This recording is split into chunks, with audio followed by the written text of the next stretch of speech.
സുഖാണ്. അമ്മ അത് കടിക്കോ? നമ്മളിപ്പോ ഒരു 3 ആളുംപാടി ഉണ്ടാവേണ്ടതാണല്ലോ. ഒരാളും പാടിയും 1 2 3 നമ്മളെ കൂടെ ഒരാളും കൂടി ഉണ്ട്. എവിടെ പോയി? ഞാനെന്താ അറിയാൻ വരാം. വാ. ഏട്ടാ ഏട്ടാ അവിടെ പോയി ഞങ്ങളവിടെ എന്നാ ഓക്കെ, അങ്ങനെ ചെയ്യാം.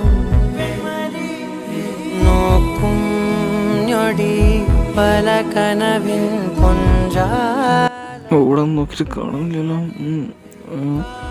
അല്ല, ഇവരെന്താ വല്ല പുഴുവണിയാണോ തരുന്നത്? അല്ല, കൂടെ ആളെന്നല്ല പറഞ്ഞത്.